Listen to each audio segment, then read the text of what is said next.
Mr Speaker. Kevin Haig. Thank you, Mr Speaker. The Green Party will be supporting this bill at first reading.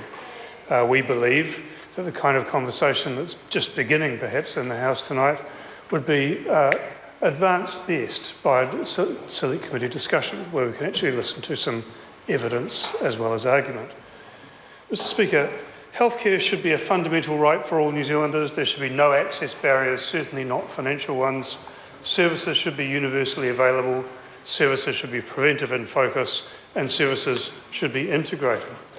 They're pretty good goals, aren't they, Mr Speaker? Those goals are not necessarily the Green Party's goals. We didn't invent them. They're actually the goals of the New Zealand public health system as set out by the Savage government in the 1930s. And the Savage government set out in its establishment of the New Zealand public health system to actually make primary care, doctor's visits, as we would say now, free for all people who needed them. But they were blocked in doing so by the New Zealand chapter of the British Medical Association, in fact. And what we've seen over the years is a steady increase in what's called the co-payments, the amount of money that a patient has to pay when they go to see that doctor. With the capitation formula that we now have, the state or DHBs are in a position to impose a cap on that, but the cap tends to be still set at a pretty high level.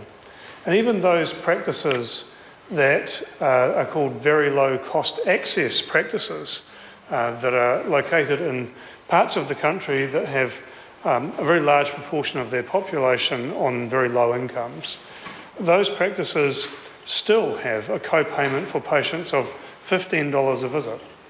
And so the evidence, Mr Speaker, is that even $15 per visit, which is about the cheapest that you'll find if you're over the age of 6 currently, even at that level, that is prohibitive for many people seeking healthcare costs. And Mr Speaker, that's a problem. It's a problem because our New Zealand health strategy and the health strategies that I'm sure every party in this House would actually support are ones that attempt to prevent people from becoming ill in the first place, and if they do become ill, seek to treat them in community settings close to where they live. And so if you have that as your strategic intent, but then you place a financial barrier, not you, Mr Speaker, obviously, but if the state then places a financial barrier to accessing those primary care services, it's a case of cutting off one's nose to spite one's face. And it's a problem that we seem to do all too often in the health sector, sir. Most of the people who are lying in the beds in our medical and surgical wards and hospitals are older people. If it's possible to actually stop them getting there by treating their problems in the community, that would be a very good thing. With health benefits and cost savings, thereby distributing funds to other causes. And Mr Speaker, having said that, it's certainly true that in the New Zealand Health Survey, people over the age of 65 were numerically and proportionately the group that was least likely to miss out on primary care because of cost. However, because of the number of older people and their frequency of requirement of primary care, that's still a very substantial number.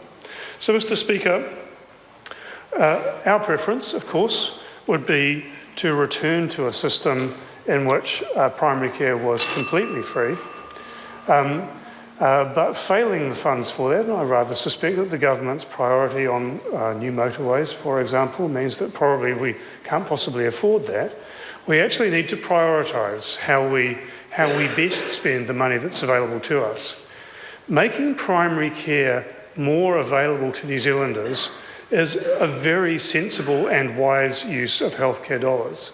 It is an open question as to whether the universal age group-based subsidisation is the best way to do that, as this bill provides, or for more targeted assistance based on socioeconomic status.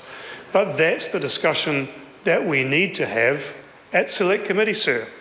And therefore, we strongly support the bill at this stage and look forward to the government perhaps changing its mind, taking a more rational approach to this bill and one that's more conducive to discussion and debate.